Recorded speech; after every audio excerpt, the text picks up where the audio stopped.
Coming up today on the Locked On Hornets podcast, are we getting a little too crazy with the Kon compliments? Is that even possible? Is that a real thing? Can you get too crazy for the Kon compliments? I want to discuss the Buzz blueprint. How do we get out of the losing ways? And then I want to discuss why we're here. How are we in the losing ways again this season? That's all today. Locked On Hornets.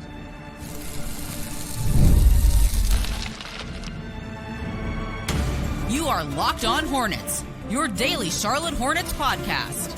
Part of the Locked On Podcast Network, your team every day. In a minute, cuz we live.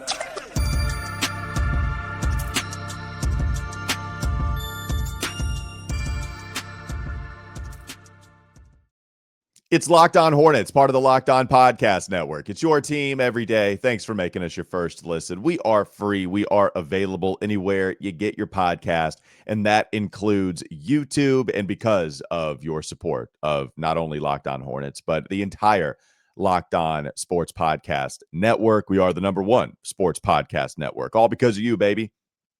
Round of applause for yourself. Pat yourself on the back.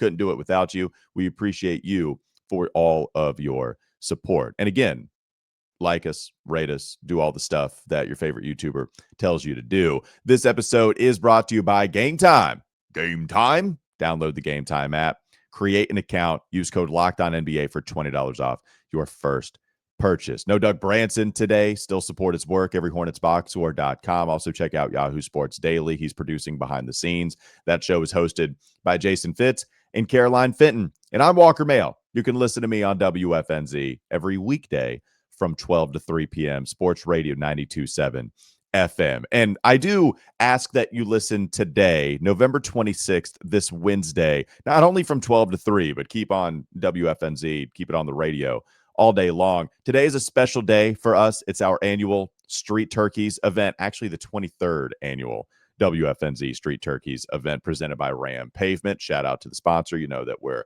business people around here, but we really appreciate everybody that listens during that day because we're trying to feed the city as much as possible. And you can do so by texting Street Turkeys, all one word. I want to tell you guys here so you guys can get involved in this as well. If you are so inclined to donate this holiday season, it would really help us out.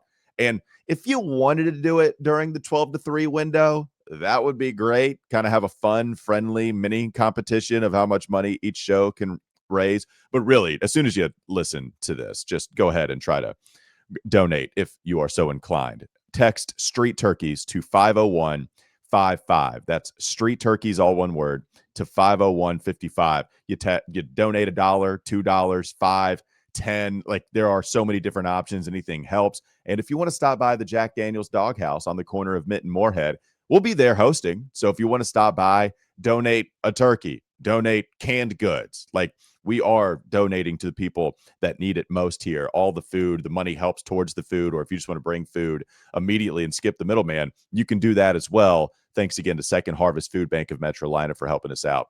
And Nourish Up, we're all joining forces for a full day of gathering donations, frozen turkeys, and canned goods to distribute this holiday season. All right.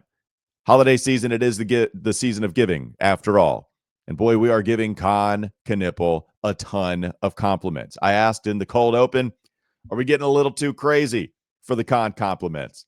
You know, we've been asking the question a couple times that, are we sure that Kon isn't the best player on the team right now? Well, okay, that's probably a different question from, has he been playing the best? I don't think there's any argument that he's been the best player this year. I wouldn't call him a better basketball player than LaMelo Ball overall right now. I wouldn't do that. But this year, Kon Knueppel has been playing the best basketball. I wouldn't call Kon a better overall player than Brandon right now. This year, Kon has been the best player in a Hornets uniform. And if you don't believe me, then let Miles Bridges tell you like he did at practice the other day. Yeah, he's been great. Been our best player this year. He's been consistent, and he brings it every game. He brings it every day, and that's just the type of person he is. So it's been great playing with him. Miles has always been like this, and I appreciate that about Miles. If he's struggling, he'll put up the graphic on social media, time to lock in. But it's okay, people make fun of him for the social media graphic. I do think it presents some level of self-awareness as to what he's doing on the court, where I remember earlier he said, watch out for the curse words coming, kids. 3, 2, 1. He said at the end of his rookie season that he was ass. And just like, or maybe it was his second year, but he's like, nah, man, I wasn't very good. I need to turn it up. And he discusses how maybe there are defensive lapses on his behalf. He's been very self-aware with that notion. Same thing here, very understanding that Kon Knueppel has just been the best performer this season. I don't think that's too crazy, right? What Miles said isn't crazy. It's accurate. It's realistic. I dabbled in those waters the other day when I said, should we be looking towards all-star contention? Look, I went through the numbers, being 20th in points per game in the Eastern Conference. I divvied it up, right? You look at the Western Conference, you look at the Eastern Conference.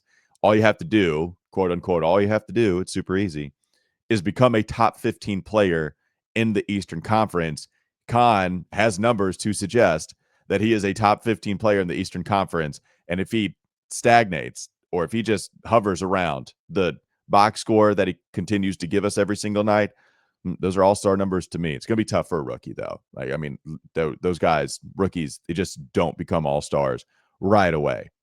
Be crazy if he did it. I think it's a possibility. So, all right, I dabbled in those waters just a little bit, like just a little bit. I dabbled there. I don't think it's too nuts. I think Reggie Miller, one of the best shooters of all time. I think he got a little carried away when he made an appearance on the Dan Patrick Show and started talking about some of the historical records that he could reach. Yes, 15 years down the line. Kon Knueppel be the best rookie this year. He's winning Rookie of the Year. He's averaging 19 a game. He's winning Rookie of the Year. So? And dare I say this? Uh-oh. Dare I say this? Uh-oh. Is Stephen Curry going to be a little nervous? Whoa. In about 15 years. Oh, with the 3-point totals? Yes. They could just go back and look at Steph's first 2 or 3 years in terms of 3-pointers made. Okay. And what Kon has done this year. Just look at their first years. I'm just saying if he stays. But here's the problem. You got to stay healthy. Longevity. 17 years, 18 years for Stephen Curry. Can Kon Knueppel do that over a long period of time? I want to see it. And Kon's doing it in Charlotte. I know. Yeah. Charlotte.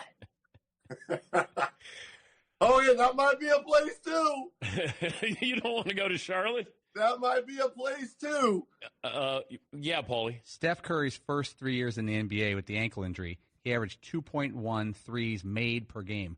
Kon Knueppel, our guy, he's averaging 3.7 threes made per game. Okay. In year one. Yeah, he's pretty good. Good. Yeah. He can get to the rim, too.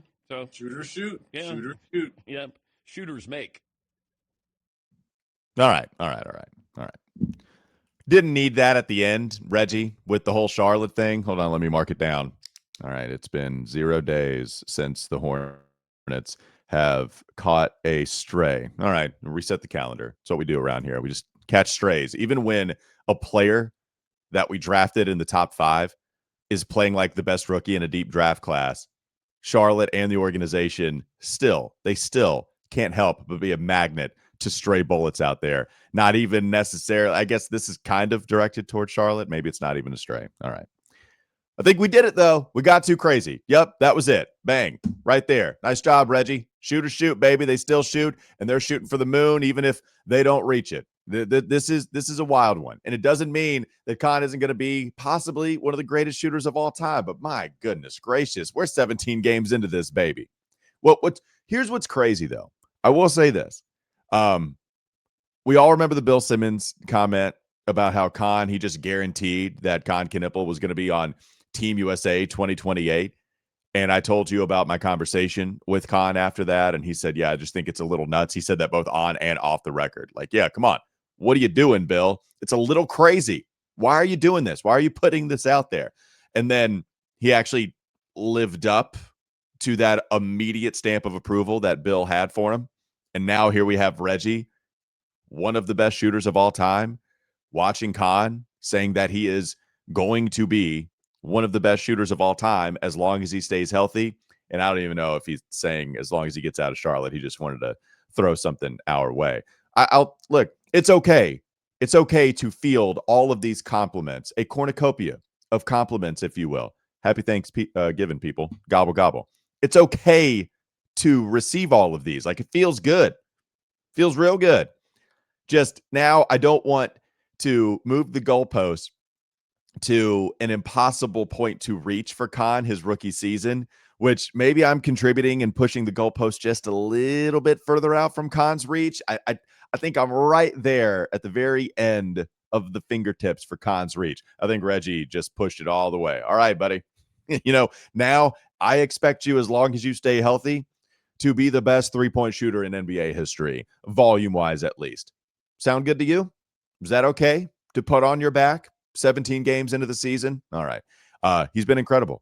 What more can you say? He's been absolutely incredible. All right, coming up next on the Locked On Hornets podcast. More Kon thoughts, and then we'll transition into a blueprint for the Buzz. We do this every once in a while, but I can't help but watch what Detroit is doing, winning every single game that they play, and then going back to a couple of years ago and seeing that Detroit had one of the longest losing streaks of all time. Now, here they are on a 13-game winning streak just a couple of years later.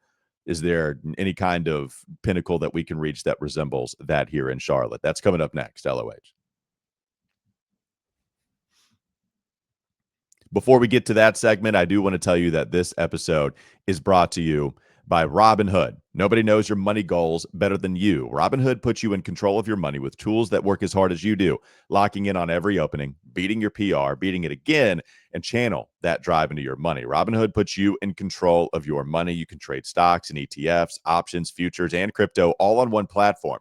You can now build and execute your own trades from a desktop with Robinhood Legends advanced tools. Or you could take advantage of the new Robinhood strategies with a tailored portfolio managed by a team of experts. You expect more from yourself. Expect more from your money. Get started today at Robinhood.com/yourmoney. Again, that's Robinhood.com/yourmoney. This episode is also brought to you by Drip Drop. That's right. When you need to be hydrated, when you are hydrated, everything just works better. Your focus, your energy, your mood, even your skin looks better when you're hydrated. That's why you should be using Drip Drop. It's doctor-developed hydration that keeps you running at full power no matter what your day looks like. Drip Drop isn't your average sports drink. It delivers 3 times the electrolytes and half the sugar of leading brands, and it uses a science-backed formula trusted by medical professionals, firefighters, and over 90% of top college and pro teams. Right now, Drip Drop is offering podcast listeners 20% off your first order. Go to dripdrop.com. Use promo code LOCKEDONNBA. That's dripdrop.com. Promo code LOCKEDONNBA for 20% off. Stock up now before the heat hits hard and keep your body and mind performing at their best with Drip Drop. Plenty more to come. A couple more segments to go. Locked On Hornets.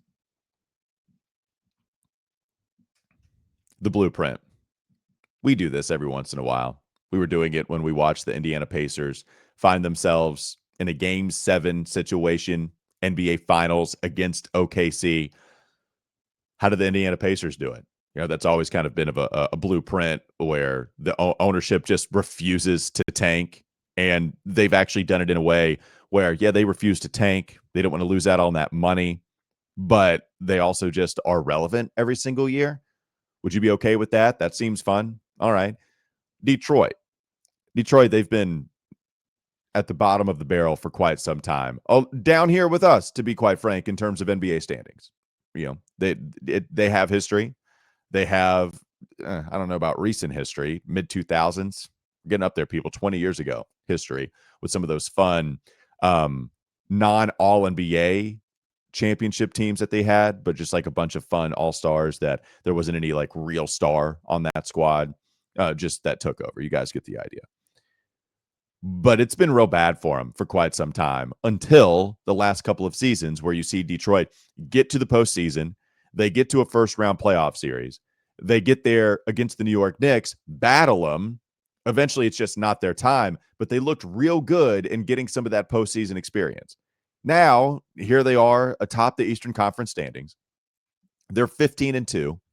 They actually started the season 2-2, and yet here they are now having won 13 straight games. Okay. I will say they are beating a lot of bad teams. They beat the Pacers a couple of times. They beat the Washington Wizards once. They beat the Jazz once. They beat the Mavericks once. Even earlier in the season, they beat the Magic when the Magic were struggling. They beat the Nets. Okay.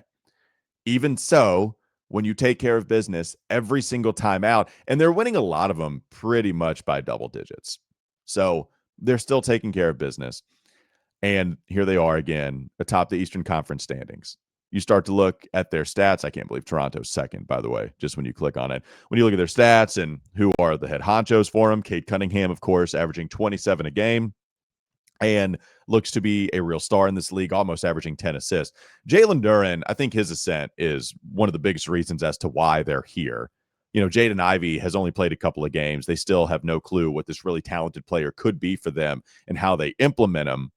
But Jalen Duren, like, I don't even want to get into the Hornets traded him conversation. I remember calling it when they drafted him and saying, hey, I know the Hornets too well. They're going to trade him as soon as they draft him. And they did. And I'm not even sure that we knew it was a huge miss for the first couple of seasons of Jalen Duren's career. But, man, he's really just taken a big leap this season. He's been awesome. He's going to flirt with an all-star appearance himself, as we were just talking about that with Kon Knueppel. So what's the blueprint, right? Because I think you go back and you see the top players on their roster. Cade Cunningham, number 1 overall pick. Jalen Duren, a lottery pick. Asar Thompson, a top 5 pick. Jaden Ivey, a top 5 pick. So that's a lot of top 5 picks, man. And they weren't in the same year. You have 1, 2, 3, 4 years of them accumulating these, all of them lottery picks. 3 out of the 4 that I just mentioned, top 5. All right, well, right now, you have LaMelo, top 5 pick. You have Brandon Miller, top 5 pick. You have Kon Knueppel, top 5 pick. All right, well, all right, they got the top 5 guys. And I don't think you would be calling any of those top 5 guys an outright miss. LaMelo, understandably, got all of the money. At the time, there was zero dispute over that. Brandon Miller contract situation is going to be interesting to monitor. Just as the Jalen Duren contract situation was interesting to monitor. Kon Knueppel is just playing out of this world. Still a little bit of the unknown there about what the consistency is going to be for him, but we know what Kon is, right? You got the top 5 picks. That's the point. Then you look at Tobias Harris, who's been rock solid for him. Only 8 games played for Tobias, but even so, you know, he plays a big role. You also got a shooter with Duncan Robinson. All right, I mean, I guess Kon could be our shooter. We got a bunch of shooters. You just go and fill the voids with some of these veterans that maybe even other teams didn't want nearly as much, right? Like Karis LeVert giving you 20 minutes off of the bench. Duncan Robinson, remember, fell out of favor with Miami. That was not viewed as a fun contract to have to deal with. And now here's Duncan Robinson playing 32 minutes a game in 17 games played as that floor stretcher Malik Beasley role from last year. Yeah, they have an identity. They get the right kind of players that fit that identity, and they stick to it. And maybe that's the real point, is you have to accumulate the talent. You have a pretty impressive trio. Classic question, can they be on the court at the same time all together with health not being a factor? So you have all of the talent. They do provide shooting for you. Now you're drafting guys like Sion James, Ryan Kalkbrenner, defensive-minded guys that can help you on that end of the floor. And we know that Charles Lee has a type at center from his days with the Bud philosophy, with the Bud blueprint, right? Going to Milwaukee, having a rim-protecting center that can possibly stretch the floor. Who knows about Kalkbrenner, whether he'll be able to do that. But they're not asking him to do anything that he can't handle right now. And they're going to bring him along in a very slow way. Remember, it took a little while for Jalen Duren to cook. So Kalkbrenner, we'll see about the floor stretching, but right now doing a pretty good job of scaring people at the cup and protecting the rim. Little sprinkle mountain compared to Brook Lopez, splash mountain.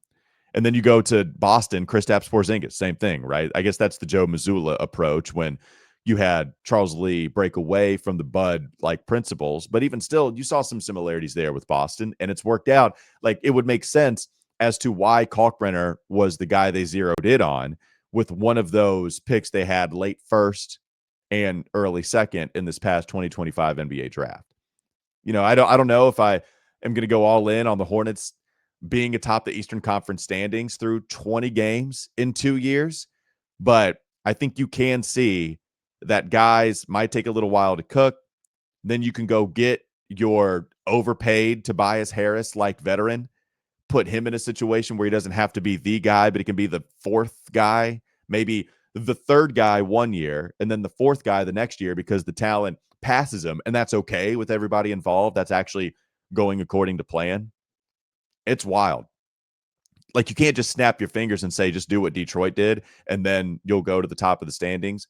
But I do think there are some similarities in how maybe the Hornets can get there in a couple of seasons. And you got to be tough. You got to be nasty. Detroit, I mean, even guys like Beef Stew, of course.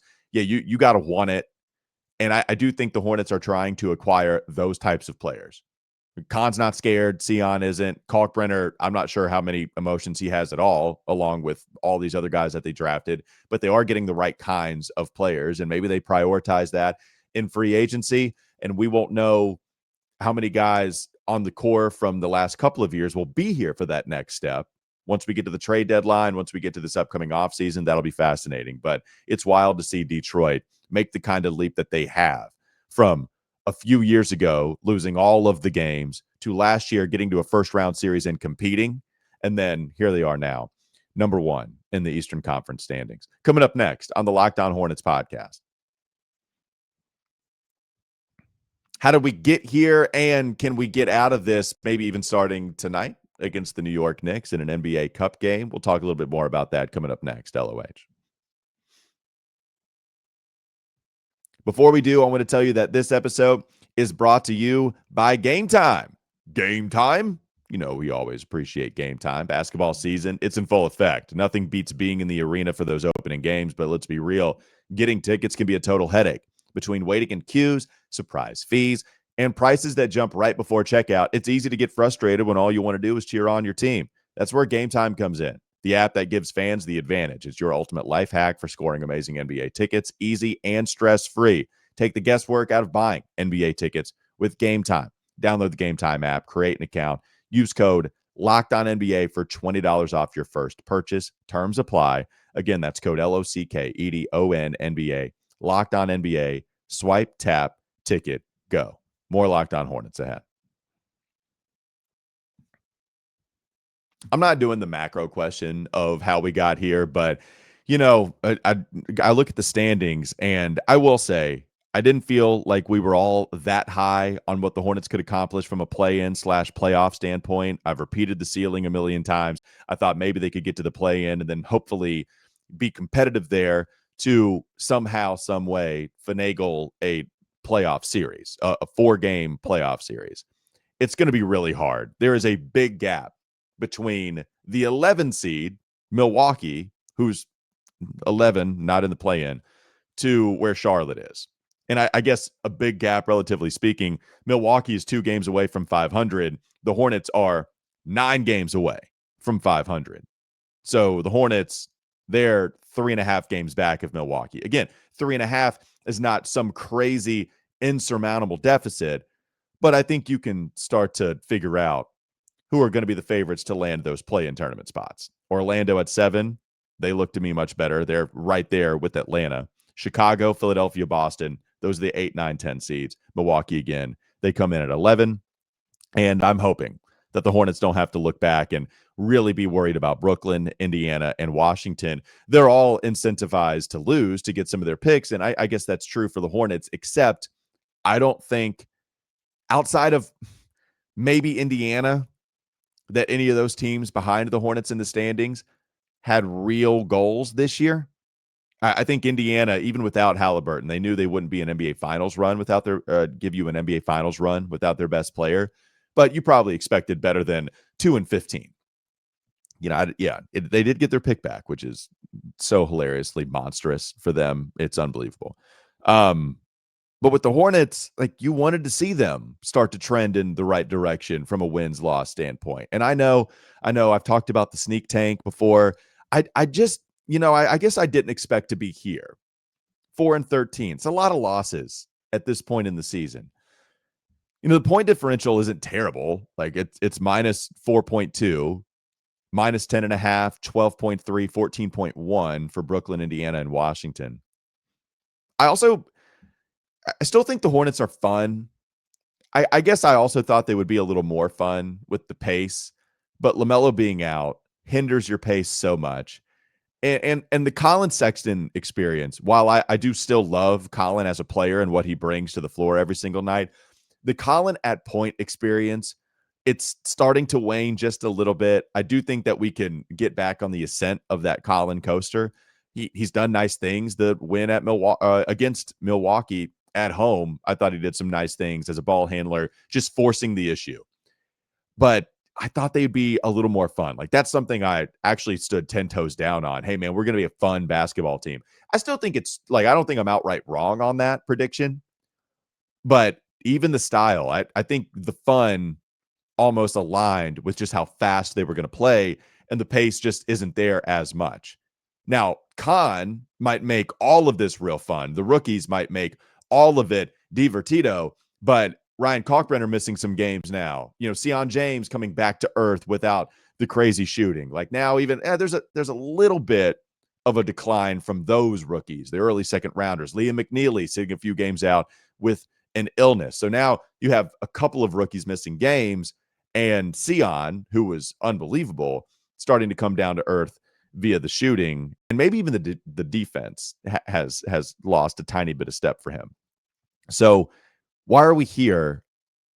Again, without saying injuries, I think still I might have underestimated, like, people that came over to the team accepting new roles and getting used to their new roles, Colin being the biggest one. When I asked him on the broadcast after that win against Milwaukee at home, how has it been handling point guard responsibilities? He said, it's been very different. I'm not used to doing this. And he said, I'm gaining more confidence. Charles Lee is giving me that confidence to do so, but it has been very different. And I guess at that point, it was probably around the 10-game mark. And now here we are at the 17-game mark. It's understandable that he might have a hard time adjusting. It's understandable that such a fun player in Trey Mann might have a hard time adjusting to the basketball going to Kon a lot more when LaMelo's out, Colin Sexton a lot more when LaMelo's out. Like, think about it. When LaMelo was out, it was Trey Mann time. That was it. Cook, baby. Now it's, you got to kind of play within the confines of the offense and the confines of the offense, the Colin fines of the offense. It's kind of tough with all of these other guys that you're going to be sharing the ball with. And Trey's willing to do it. I love Trey. The attitude he could not be a cooler dude. It's a little hard to adjust, no matter how accepting of that new role that you are. And I do think those guys are accepting. I do think Trey and Colin have no issue making this transition from a mentality standpoint. I think I just underestimated, I don't think I underestimated as much the win-loss record. Like, I thought they would be a little better than this, but I still thought that they would be a lot more fun than what they are now. And it takes some time for all those guys to figure it out and not turn the ball over nearly as much. And now that we're exploring with Kon off of the dribble, like, Kon Knueppel is still turning it over at a decent rate. And it's something that he even points out a lot of times after games. Doesn't mean that it's a huge issue by any means with some of the young players, but maybe that's how you look at the standings and you see only 4 wins at this point in the season. I would have expected more than 4 wins through 17 games. We'll see if they can do it tonight against the New York Knicks. It's an NBA Cup game. They're going to need a lot of help in terms of advancing to the next round. In fact, I think what's the scenario here? I'll pull up the scenario, but it doesn't look good that they're going to be playing for really anything of value in the Cup game outside of just good old-fashioned trying to win as much as you can. So, the Hornets, they're not officially eliminated from this year's Emirates NBA Cup bracket. But if the Heat take out the Giannis-less Bucks tonight, then the Hornets are cooked no matter the result. So Even if the Hornets win, if the Miami Heat win against the Bucks, then they're going to be out of the NBA Cup. So we'll see. We'll see if the Hornets give themselves a shot, and we'll see if the Heat give the Hornets a shot to compete and continue on in NBA Cup play. All right, that'll do it for Locked On Hornets. Thanks for making us your first listen. We're free and available anywhere you get your pods. That includes YouTube. Thanks for making us your first listen. And also, by the way, make your second listen Locked On NBA. Take care of your Locked On obligations. But also listen to WFNZ today. Again, our signature event, our annual giving event, the 23rd annual WFNZ Street Turkeys. If you can donate, please do so. All you have to do is text Street Turkeys, all one word, Street Turkeys, to 50155. That's 50155. Text the word Street Turkeys. A link will be sent back to you. You click on the link, and then you donate whatever you can. If it's $1, more than cool. If it's $2, great. More you give, the more people are going to be helped out this holiday season. So I'll say it one more time. Street Turkeys to 50155. Street Turkeys to 50155. Thanks for all of your support. We appreciate you, and we'll be back with you tomorrow.